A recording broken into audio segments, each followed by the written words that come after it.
Hello, welcome to S K vlogs 2020. ഇന്ന് നമ്മളൊരു lemon പിക്കിളാണ് ഉണ്ടാക്കാൻ പോകുന്നത്. ലെമൺ പിക്കിൾ എന്ന് പറയുമ്പോൾ ഇവിടെ കിട്ടുന്ന ലെമൺ, ഞങ്ങളിപ്പോൾ ന്യൂസിലാൻഡിലാണ് ഉള്ളത്. അപ്പോൾ ഇവിടെ കിട്ടുന്ന ലെമൺ കുറച്ച് വലിയ ലെമണാണ്. അപ്പോൾ അതൊരു 4 ലെമണാണ് ഞാൻ എടുത്തേക്കുന്നത്, കുറച്ച് വലുതാണ്. അപ്പോൾ നിങ്ങൾ എടുക്കുകയാണെങ്കിൽ കുറച്ച് ചെറിയ ലെമൺ ആണെങ്കിൽ കുറച്ചും കൂടെ കൂടുതൽ എടുക്കണം. അപ്പോൾ ഇതിപ്പോൾ ഞാൻ എന്താ ചെയ്തേക്കണം എന്ന് വെച്ചാൽ, നമ്മൾ സ്റ്റീം ചെയ്ത് അല്ലെങ്കിൽ വെള്ളത്തിലിട്ട് കുറച്ച് നേരം തിളപ്പിച്ചിട്ട് ലെമൺ ഒന്ന് തുടച്ചെടുത്തിട്ട് ചൂടാറി കഴിയുമ്പോൾ ഒന്ന് കട്ട് ചെയ്തെടുത്താൽ മതി. ഓക്കെ, അപ്പൊ നമുക്ക് കുറച്ചും കൂടെ കയ്പ്പ് കുറഞ്ഞു കിട്ടും അച്ചാറിന്. അപ്പൊ ഞാൻ ഇതിലേക്ക് ഇനി ഉപ്പ് ചേർക്കാൻ പോവാണ്. കുറച്ച് ഉപ്പ് ചേർത്ത് നമുക്ക് മിക്സ് ചെയ്ത് വെക്കാം. ആവശ്യത്തിന് ഉപ്പ് ചേർത്താൽ മതി. പിന്നെ പിക്കിളാവുമ്പോൾ കുറച്ച് കൂടുതൽ ഉപ്പുണ്ടെങ്കിലും അത് കുറച്ച് കഴിയുമ്പോൾ ഇരുന്ന് ശരിയായിക്കോളും. ഞാൻ ഇത്തിരി ഉപ്പ് ചേർത്ത് ഇത് ചൂടാറി കഴിയുമ്പോൾ നമ്മൾ അരിഞ്ഞിട്ട് ഉപ്പ് ചേർത്ത് മിക്സ് ചെയ്ത് വെക്കാം. ഇനി നമുക്ക് അച്ചാറിടാനുള്ള പ്രിപ്പറേഷൻ തുടങ്ങാം. അതിന് വേണ്ടിയിട്ട് പാൻ അടുപ്പത്ത് വെച്ചിട്ടുണ്ട്. പാൻ ചൂടാക്കാം. Hello, welcome to S K vlogs 2020. ഇന്ന് നമ്മളൊരു ലെമൺ പിക്കിളാണ് ഉണ്ടാക്കാൻ പോകുന്നത്. ലെമൺ പിക്കിൾ എന്ന് പറയുമ്പോൾ ഇവിടെ കിട്ടുന്ന ലെമൺ, ഞങ്ങളിപ്പോൾ ന്യൂസിലാൻഡിലാണ് ഉള്ളത്. അപ്പോൾ ഇവിടെ കിട്ടുന്ന ലെമൺ കുറച്ച് വലിയ ലെമണാണ്. അപ്പോൾ അതൊരു 4 ലെമണാണ് ഞാൻ എടുത്തേക്കുന്നത്, കുറച്ച് വലുതാണ്.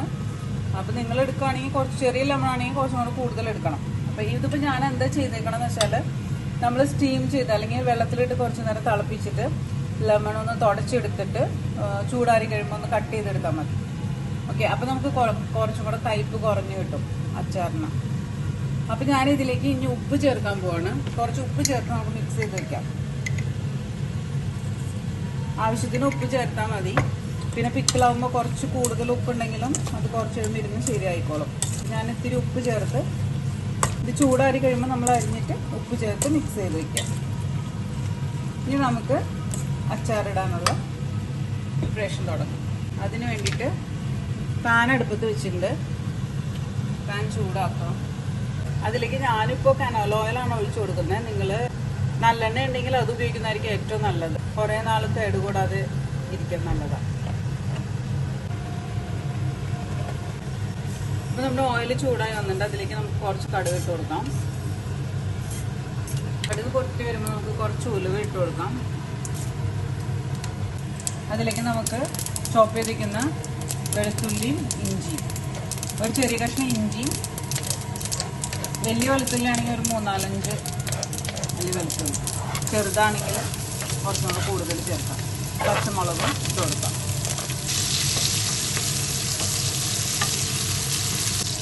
അതിലേക്ക് നമുക്ക് കുറച്ച് വേപ്പില ഇട്ട് കൊടുക്കാം.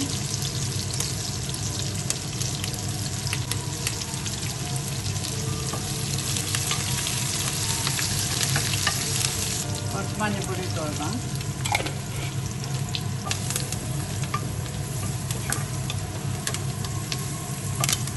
ഇത് നന്നായിട്ട് കുറച്ച് വെച്ചിട്ട് കുറച്ച് മുളക് പൊടി ഇട്ട് കൊടുക്കാം. കാശ്മീരി ചില്ലിയാണ് ഉപയോഗിക്കുന്നതെന്നുണ്ടെങ്കിൽ കുറച്ച് കൂടുതൽ ഇട്ടാലും കുഴപ്പമില്ല. ഇത് കാശ്മീരി ചില്ലി അല്ല. കുറച്ച് കായംപൊടി ഇട്ട് കൊടുക്കാം.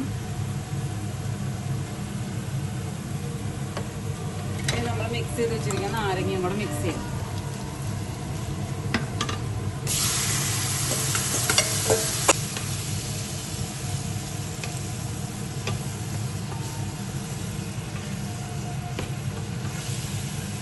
വിനെഗർ ഒഴിച്ചു കൊടുക്കാം. എരിവും പുളിയൊക്കെ ഒന്ന് ബാലൻസ് ചെയ്യാൻ വേണ്ടിയിട്ട് കുറച്ച് പഞ്ചസാര ഇട്ട് കൊടുക്കാം. ഇനി നമുക്ക് ടേസ്റ്റ് ചെയ്തിട്ട് ഉപ്പ് വേണമെങ്കിൽ ഉപ്പ് ചേർത്ത് കൊടുക്കാം. കുറച്ചും കൂടെ ഉപ്പ് ചേർത്ത് കൊടുക്കാം. പിക്കിളാകുമ്പോൾ കുറച്ചും കൂടെ ഇരിക്കുമ്പോൾ കുറച്ച് ഉപ്പ് കൂടുതലുള്ളത് നല്ലത്.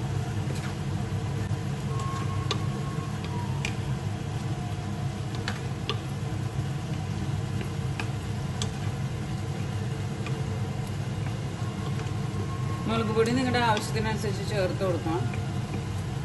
നല്ല എരിവുള്ള മുളക് പൊടിയാണ്, ഞാൻ കുറച്ച് ചേർത്തിട്ടുള്ളൂ. ഇപ്പം നമ്മുടെ അച്ചാർ ഇപ്പോൾ ഇവിടെ റെഡി ആയിട്ടുണ്ട്. നല്ല കളറൊക്കെ ഉണ്ട്. ഞാനിപ്പോൾ ഇത് ഒരു സെർവിങ് ബൗളിലേക്ക് പകർത്തി കാണിക്കാം. ഇനി നമുക്ക് നല്ല എയർ ടൈറ്റ് ആയിട്ടുള്ളൊരു കണ്ടെയ്നറിലേക്ക് പകർത്തി വയ്ക്കാം. വെള്ളമൊന്നും ഇല്ലാത്ത, ഈർപ്പൊന്നും ഇല്ലാത്തൊരു കണ്ടെയ്നറിലാണെങ്കിൽ കുറച്ച് കൂടുതൽ കാലം ഇരിക്കും. കുറേ നാൾ സൂക്ഷിക്കണമെങ്കിൽ ഫ്രിഡ്ജിൽ സൂക്ഷിച്ചാൽ മതി. അല്ലെങ്കിൽ നമുക്കൊരു ചില്ലിൻ്റെ കുപ്പിയിലൊക്കെ ഇട്ട് വയ്ക്കുകയാണെങ്കിൽ നന്നായിട്ടിരിക്കും. ഇത്ര എളുപ്പത്തിൽ നമ്മൾ അച്ചാർ ഉണ്ടാക്കി നോക്കൂ. അപ്പൊ എല്ലാവരും ഒന്ന് ഉണ്ടാക്കി നോക്കുക, അഭിപ്രായങ്ങളൊക്കെ പറയാ. Thank you for watching.